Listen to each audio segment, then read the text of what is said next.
Di sana beras masih ada Thailand. Iya betul Pak, karena memang permintaan Bagaimana? pasar juga Dia Pak. premium mungkin ya. Oh ini ikan macam-macam ikan asin ya.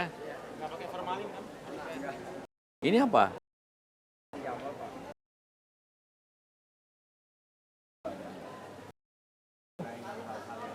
Penjualan bagaimana sekarang? Harga-harga bagaimana? Musim begini? Karena musim. Oh cuaca. Kalau ini lain lagi urusannya, cuaca ini. Ya cuaca betul Pak, kalau untuk ikan lebih banyak kepada alam Pak. Cuaca. Wah tapi macam-macam betul, ya, bervariasi kan. Dan pasar kami itu kemarin baru mendapatkan penghargaan kan Pak, sebagai pasar tertib ukur Pak. Hah? Iya. Tertib ukur ya? Iya, karena seluruh timbangan kami itu sudah dilakukan cross-check oleh Balai Meteorologi Pak. Oh gitu. Iya, sehingga kami dari Disperindak mendapatkan penghargaan sebagai pasar tertib ukur Pak. Dan bagaimana mengatur mereka punya kualitas? Kita memang ada untuk petugas kami yang khusus untuk memantau mereka di dalam mendisplay komoditi Pak. Oh gitu. Iya, gitu Pak. Nah, ini untuk Display dalam konteks quality. kualitinya juga sama Pak. Kualiti termasuk sayur, termasuk ikan gitu Pak. Kalau ikan itu kan bisa kita lihat ada insangnya. Ya. Itu Bagaimana? begini, Pak. Kami Spesial jual kebetulan kelapa. bekerja sama dengan Disperindak dan kami sudah memberikan Masih ada lalat nih. edukasi mengenai pengecekan terhadap produk itu sendiri. Bahwasanya contohnya kan yang sering terindikasi itu ikan asin, bakso, tahu. Nah itu kan ada bahan pengawet. Ini Daging. B2 Pak. B2. B2 sebagai kelengkapan Pak. Memang tempatnya kita periksakan Pak. Ada pembatasnya karena memang tidak semua mengkonsumsi Pak. Ini untuk lapak telur Pak. Telur, bisnis telur, Ya kanan kiri memang kita lapak zoning untuk telur Pak. telur ya. Kalau ini potong ayam Oh. yang di sebelah sini. Kalau kecuali untuk ayam hidup dan unggas kami di luar posisinya. Salam. Di luar karena memang itu kan untuk Iya, dari jual segi ayam. udaranya menjadi kurang sedap Pak. Kenapa ayam selalu murah dari daging? Dari sananya udah segitu Pak harganya. Kalau naik ya naik, kalau turun. Peternakan itu Pak, Ah. bukan pedagangnya. Pertanian. Oh begitu ya. Iya baik ya. Selamat. Oh sini klaster ayam. Ya ini khusus zoning ayam potong Pak. Kecuali ayam hidup kami tempatkan di luar Pak. Karena untuk Otomatis. sirkulasi udaranya, Iya, aromanya kurang bagus untuk kesehatan juga Pak. Oh daging di mana? Daging di sana Pak. Oh. Tidak. Kalau satu pasar Pak, perharinya berapa omsetnya Pak? Omsetnya per pasar itu kita rata-rata karena itu sekitar ratusan ya Pak.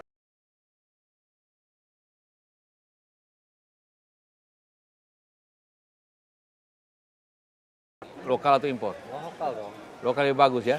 Kenapa lebih bagus lokal? Oh gitu. Hah? Cinta Indonesia. Oh iya Citra Indonesia. Betul. 90.000 ya? 90.000 Pak. Oh.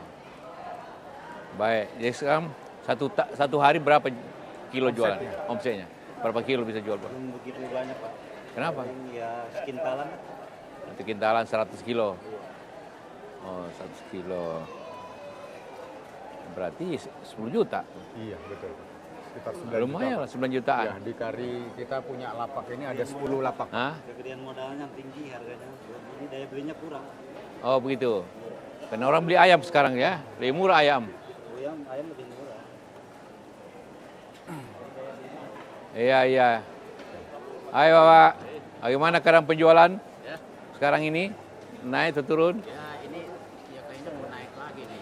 Apa? Harga daging mau naik lagi Pak. Mau naik lagi. Oh, Kenapa? Ya, Tanda-tandanya kenapa Pak? ya tanda-tanyanya ya waktu begini aja udah kayaknya mau naik gitu. Harga masih 90 tadi. Ya 100 atau jualan Oh, satu hari bisa jual berapa? di bawah. Hah? Sekintalnya sama rupanya. Iya. Oke, baik Bapak ya. Oh, begitu. Ya, kita ada 10 lapak ini Pak untuk daging. Sama-sama ya. Ini daging lokal. Lokal Pak. Punya kita. Hanya kita ya.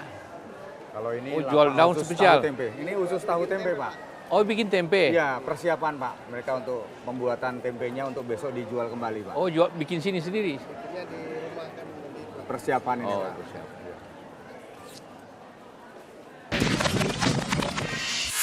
Kenaikan harga barang tak dapat dihindari. Sejak pertengahan bulan sebelum kenaikan harga bahan bakar minyak diputuskan hingga hari ini, harga kebutuhan pokok terus merangkak naik.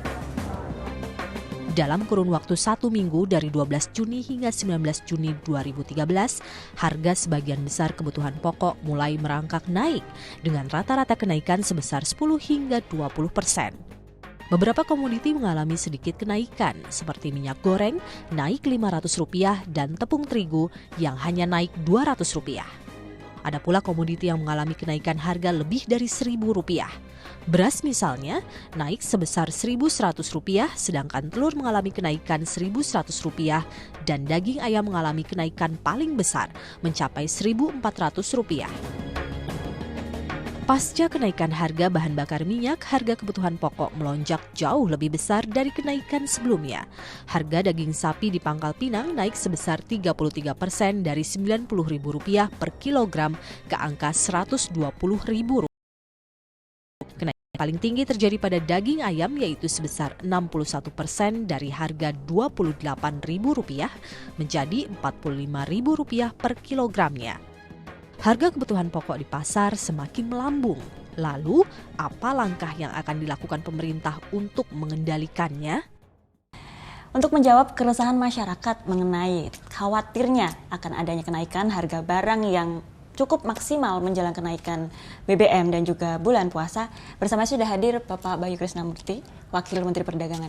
Pak Bayu, bagaimana tanggapan dari Kementerian Perdagangan menghadapi keresahan yang ada di masyarakat nih Pak? Karena kan selain harga BBM yang naik juga nantinya kita akan menghadapi bulan puasa gitu. Jadi kalau pertama masalah kenaikan harga, ya, saya kira masyarakat Indonesia sudah cukup paham dari pengalaman yang panjang bertahun-tahun bahwa inflasi bisa terjadi, kenaikan harga itu bisa terjadi.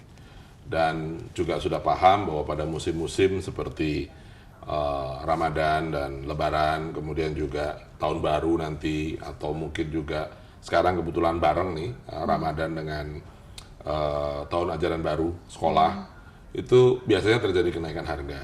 Ya. Itu bagian dari siklus kehidupan ekonomi kita dalam 1 tahun. Jadi yang mungkin saya pahami dari masyarakat adalah bahwa masyarakat itu yang tidak diinginkan adalah kenaikan harga yang tidak wajar. Jadi kalau wajar-wajar saja mereka juga bilang, namanya pedagang juga pengen lebaran kan. Jadi saya pikir itu yang sedang kita jaga. Kita harus berusaha menjaga agar kenaikan harga yang nanti akan terjadi itu tidak di luar kewajaran. Berapa persen Pak kira-kira yang bisa angka wajar dan tidak wajar? Kalau kita lihat dari pengalaman katakanlah 10 tahun terakhir, ya, dengan memonitor pengamatan media, mana yang disebut sebagai lonjakan terlalu tinggi, atau di TV kan Anda bahkan juga wawancara live dengan para konsumen ya. Maka tampaknya kalau kenaikan harga itu berada di kisaran 10-15%, itu masih bisa dipandang wajar kalau memang itu siklusnya demikian. Tetapi kalau lebih dari itu yang akan meresahkan. Mungkin dengan beberapa pengecualian. Misalnya kalau sekarang ini misalnya contohnya adalah daging. Daging itu sebenarnya dalam sebulan atau ya hampir 6 minggu terakhir itu relatif stabil, tetapi stabilnya tinggi.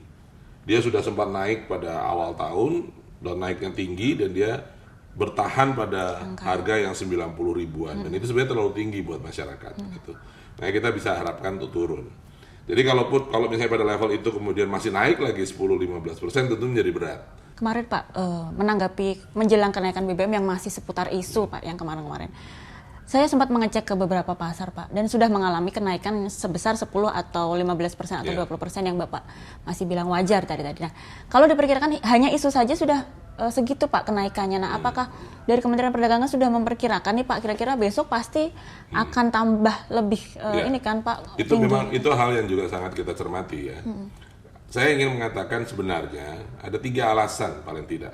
Kenapa kok harga BBM sekarang ini itu harusnya tidak berpengaruh besar pada harga. Yang pertama, hampir seluruh industri kita, seluruh proses produksi kita itu tidak menggunakan BBM bersubsidi. Dia menggunakan BBM industri yang tidak disubsidi. Jadi harganya memang sudah harga yang sama seperti Pertamax misalnya.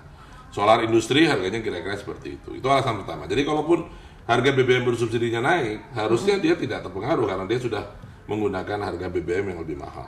Yang kedua, saat ini kemarin baru saja kemarin kami melakukan koordinasi dengan seluruh pelaku usaha. Mereka semua sudah mengatakan bahwa stok untuk Ramadan dan Lebaran itu sekarang sudah ada di toko atau paling nggak di grosir setingkat sebelum toko, ya. Jadi artinya apa? Proses distribusi sudah terjadi dan transportasinya sudah tidak lagi menjadi masalah, sudah barangnya sudah ada di sana gitu. Paling tidak untuk sebulan ke depan sampai dengan Lebaran itu barangnya sudah ada di sana. Jadi tidak ada pengaruh biaya transportasi harusnya. Yang ketiga adalah pada Ramadan dan Lebaran itu terjadi kenaikan permintaan antara 20 sampai 500%. Itu laporannya kemarin. 500% itu biasa mereka sebut adalah untuk pakaian anak-anak. Biasanya kalau Ramadan Lebaran pada jor-joran beliin baju anak-anaknya itu naik sampai 500% permintaannya. 20% itu beberapa kebutuhan masyarakat seperti air mineral atau yang lain. Kalau di kisaran itu macam-macam, kue itu kira-kira hampir 100%, pakaian dewasa itu kira-kira juga hampir 100%. Jadi karena terjadi kenaikan permintaan, bahkan beberapa pelaku usaha mereka perang diskon, ya, rebutan untuk bisa menarik pembeli. Karena ini seharusnya, dengan demikian seharusnya tidak ada alasan buat pengusaha kehilangan keuntungan, karena demand-nya sedang akan tinggi dalam 1 bulan ke depan. Nah, jadi dengan itu seharusnya alasan kenaikan BBM pengaruhnya pada harga relatif kecil harusnya kalau lihat dari sudut pelaku usaha. Bahkan saya mendapatkan komitmen ya dari itu seluruh perusahaan minyak goreng tidak menaikkan harga. Seluruh perusahaan berbasis tepung terigu tidak menaikkan harga. Seluruh retail swasta tidak menaikkan harga. Seluruh pedagang yang berkaitan dengan makanan olahan dari gabungan asosiasi makanan minuman termasuk minuman kalengan segala macam tidak menaikkan harga. Jadi kalau misalnya sekarang sudah mulai terjadi, ini terjadi pada level terdepan. Dan menurut saya mereka berspekulasi untuk mencoba mendapatkan keuntungan yang lebih. Saya kira seharusnya kita bersikap yang lebih bijak untuk tidak melakukan hal itu. Oke, terima kasih Pak Bayu atas waktunya dan penjelasan mengenai harganya. Nah, demikian wawancara saya dengan Pak Bayu Krisnamurti, Wakil Menteri Perdagangan Republik Indonesia. Harga memang sudah tentu akan naik. Nah, ini tergantung masyarakat bagaimana menyikapi dan menggunakan uangnya dengan bijak untuk menyikapi kenaikan harga. Kita lihat jalan keluar sesaat lagi.